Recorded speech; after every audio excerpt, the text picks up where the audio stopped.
Good morning, good afternoon, good evening, wherever you are in the world. This is a short clip just to introduce stuff from Sky News or Fox News, sorry, and it's to explain about what they call freedom of speech, which is gone. Now, the word freedom is a word I don't like. It's liberty. Now, we talk about a sailor gets off a ship, he gets liberty. He's free out on the world to walk around, not under the restrictions of the ship.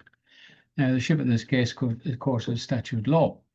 Now, freedom of speech has gone. UK, over 12,000 people get locked up for tweets, and that comedian you'll see in the clip gets 5 armed police take him into custody for a tweet. I mean, really, come on, guys. And we're in the same boat in Australia. Now, the sad thing about people, the shortest distance between 2 points is a straight line, but we, as human beings, like to go the long way around and waste our time. There's some great people trying to change the system. You can't change the system. The only way you can do it is lawfully, peacefully, and through common sense, which is something that is debatable. You could spend a week talking about common sense, but common law goes back to, the 5th century, 4th century, 5th century, wherever you care. So stick together and cause no harm, loss, or injury. Support the common law court. We're not here as an alternative police force. In fact, we're only here to help people who have problems. We don't have committees because we can't have it. We only get together when there's a problem to be solved or rectified, and we do that lawfully. So by supporting us financially, that's the only thing holding us back. We have a vehicle, we've got lots of stuff, but we have no money to do anything with them. At the end of the video, there's a clip. You can put a few quid in there, appreciate it. And stop wasting your time talking about freedom. It doesn't exist anymore. We need liberty back, and that we can get lawfully without any protests and stuff wasting the police time. The police get blamed for everything. Without them, just imagine how bad things would be. There's not enough. The Labour Party here in Victoria have totally destroyed them. And when the commissioner disagreed with the bail system, they sacked him. So it's got to stop, and it's up to you as a man, woman, or person to help. And the only way to do that is lawfully through common sense and common law. Anyway, watch this video. It's just about that comedian who got arrested. Brilliant comedian at that. He wrote Ted's Father Ted. I loved it. Bye for now. I'll shut up. Cheers, guys. Please support us. We do need you to help you. Bye. In Europe.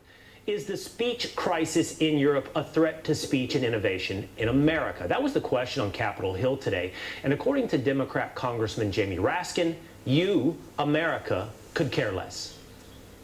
Americans aren't worried about the EU or the Online Safety Act in the UK. We're not worried about white nationalists not having enough license to incite lynch mobs to set immigrants on fire in their bedrooms. You care about the latest conspiracy when it comes to Donald Trump. Well, Reform UK party leader Nigel Farage, he begs to differ. I'm delighted to reacquaint with the charming Mr. Raskin. Delightful testimony you gave me earlier on with your speech. But hey, that's fine. You can say what you like. I don't care. Because that's what free speech is. Why are we using this for our valuable free speech? Why should we care about what's happening in Europe? Because of things like this happening in the Western world.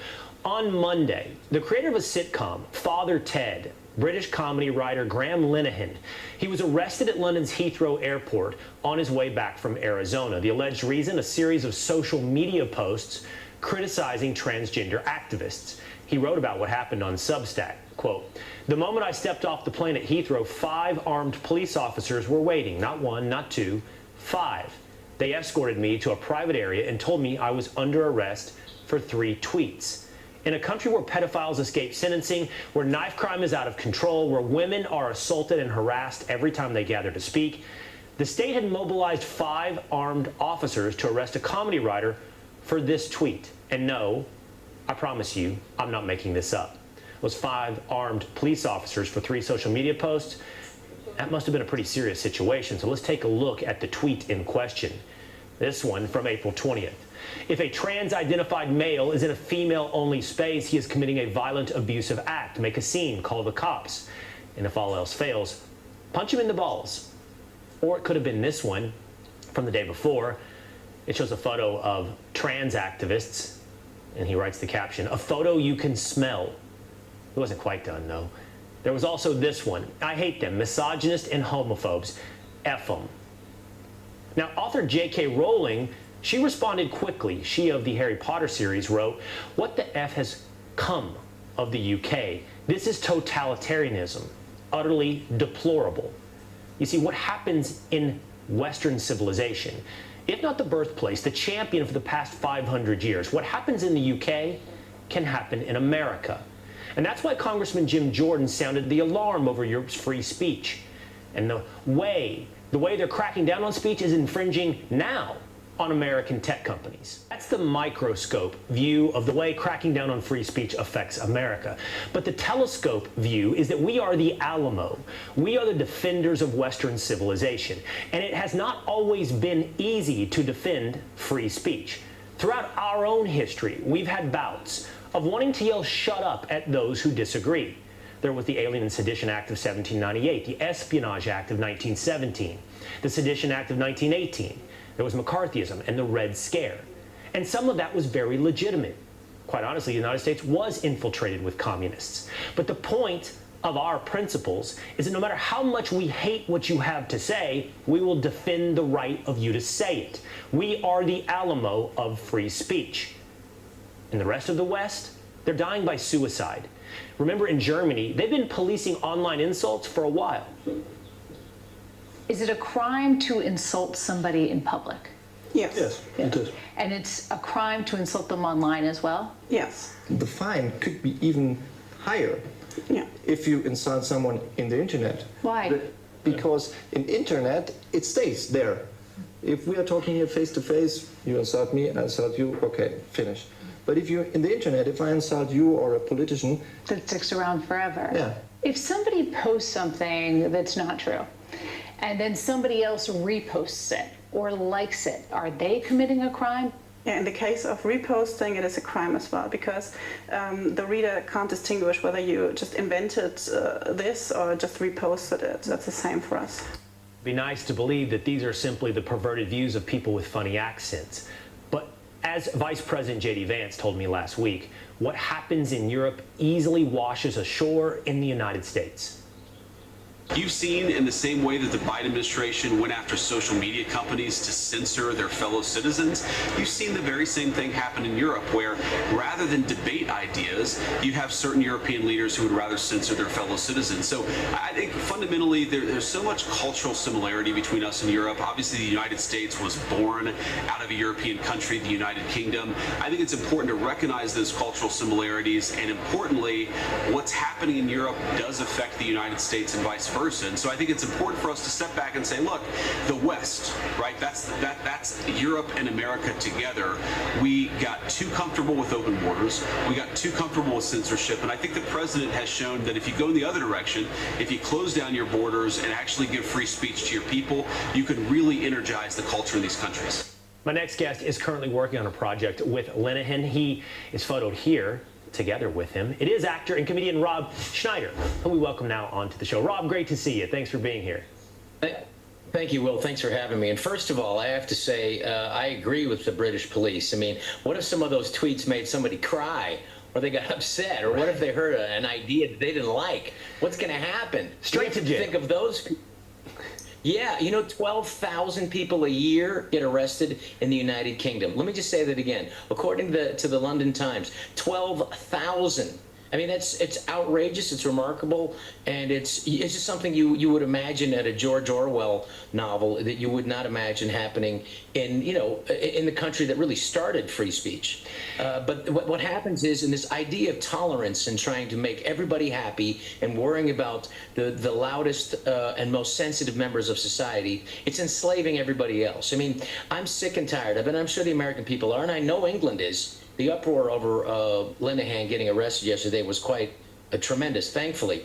And here J.K. Rowling's talking about it. The idea that the most sensitive members, the most extremely sensitive, should be the ones that get to decide what everybody else gets to listen to and to watch and to think is abysmal. And the fact of the matter is the United States is the country. We got close to losing it under the Biden-Harris regime, which was very censorial, and thank God for Elon Musk. Because if he honestly, if he didn't open up Twitter, we would have been in trouble. You know, as far as, the liberals, what do we got? We have we have one news channel, we have one website, we got, and a guy that sells pillows. That's it. That's what we got. So can we have those? No, those are constantly under attack, as you know well, Rob. What you describe is the heckler's veto, the idea that the most sensitive person in a room gets to decide what the majority of people not simply say, but what they also get to hear. And that is, if not anything, totalitarian. You know That's true. Linehan well. You're working on a project together, Rob. Have you spoken to him? What is his reaction? What's the reaction of the entire community of comedians? Over an encrypted. Well, because we know that the UK is, bugs everything, and well, we've been talking under an encrypted communication, and he is concerned. I mean, his blood pressure went up to 200, which is stroke range, and so he had to go to the hospital. I mean, it's very stressful. Can you imagine getting off the plane instead of somebody, escorting you? He's a 5-time BAFTA award winner, including a lifetime BAFTA award winner. Instead of somebody escorting him to get his bags, they're escorting him to jail. 5 police officers. And keep this in mind. This is a country that you have Islamic grooming gangs. You have women that are uncomfortable to walk the streets. You have knifings, and yet they're spending a tremendous amount of manpower and police to go and arrest an award-winning comedian. That'll just let you know where England is at. But I think that with Nigel Farage, with J.K. Rowling, and with even the muted response from the PM, Keir Starmer, saying that they should focus on solving crimes. I think it's that outrage being on every newspaper in the UK. I think will have an effect because this is absolutely ridiculous. Well, Rob, we wish you luck. Be careful traveling to England. By the way, if I were J.K. Rowling, I would also not be sleeping easily tonight in the UK. But luckily, I know you're home in America. You are here, and I will say this new show that Graham and I are working on is called Tenure, which is with Andrew Doyle, Martin Gourlay, and we're producing it with our new studio, Friendly Fire Studio, and we're going to be getting it up soon. And I want to thank the police in London for giving us this free publicity. Thank you, Will. It's a great marketing vehicle for you. Just arrest one of the creators. Great to see you, Rob. Thank you. Right? That's correct, sir. And the same people who approved these folks are the same people who conducted the workshop and said, we need to take back our country as hate speech. Is that fair to say? That's correct, sir. Yeah, and that's the concern. And what happens if these trusted flaggers approved by the government, the same government that says we need to take back our country as hate speech? By the way, I think that statement is made probably more by Democrats right now than Republicans. I think the head of the Democrat National Committee made that statement like 3 months ago at a big Democrat rally or something they were having. So the same people say that's hate speech, approve the trusted flaggers, who then tell the platforms what they can and can't have on their platform. And if they don't agree with what the trusted flaggers say, there's civil penalties. Is that right? Yes, sir. Both under national law and the DSA, investigations begin, and there's a whole process that can result in enforcement and then ultimately crippling fines for companies. And those crippling fines, those civil penalties can be what, 5%, 10% of global revenue, depending on the Online Services Act or the DSA? Under the DSA, 6%. 6%? Wow, that's a lot of money because these are big companies, right? Yes, sir. Now, Mr. Farage, it's not just civil penalties, though. And this is where it gets really scary. Because my understanding is there's criminal penalties, and I think in 2023, in the United Kingdom, there were 12,183 arrests for offensive posts.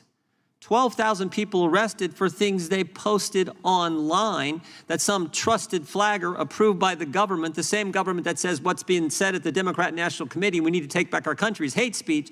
That's a scary scenario. Is that right? Yeah, they're massive statistics, and I mean, some of it comes under non-crime hate incidents. So you've said something on social media, someone's taken objection, and you get the knock at the door from the police sort of warning you that if you do this again, something may happen. And this has now been broadened out. I mean, Mr. Price made the point, what is hate speech? How do you define hate speech? And that's the problem, isn't it, with all of these laws, that we finish up in a position where local police forces, etc., have to choose their own interpretations. I think, again, as I said to you earlier, the timing of this hearing today is perfect because the head of the Metropolitan Police, who arrested Graham Linehan at Heathrow Airport, he's thrown the ball back now to the British Home Secretary and the government to say, please tell us, what is this law intended? What are we supposed as the police to do? So I think we're going to have a much more rapid debate about this. But my worry is it may get worse, if I may quickly, because the Labour government now are intending to pass a law that has a definition of Islamophobia. They're intending to put that into law. And that effectively will mean that criticism of a religion, mocking of a religion, would become an offence. And that's totally against everything. Because, you know, we've always given the Pope a hard time. We've always given the Archbishop of Canterbury a hard time. So we're finishing up kind of with two-tier law and two-tier justice. Well, speaking, and that's very concerning. One other question I'd like to give for maybe you and Mr. Price, if I could. Speaking of religion, tell me what performative prayer is. This is something we've seen and we've discovered in our investigative work. Maybe we'll start with Mr. Price, then go to Mr. Farage.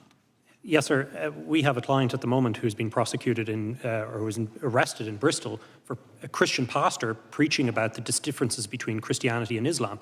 He was then assaulted by a group of people identifying as Islamic people. The police arrived and they arrested him, not the people who assaulted him. This is the state of play in the United Kingdom in terms of free speech. And unfortunately, across Europe, I mean, I have a whole file of cases here where people have been arrested for criticisms of Islam, where they've been prosecuted. So things are getting pretty bad. Yeah, that extends to abortion clinics, doesn't it? And the abortion debate in Britain and Europe is different to the abortion debate in America. It's in a different place. But we have seen people warned or arrested if they've been seen to be praying outside abortion clinics, even if they're doing it silently.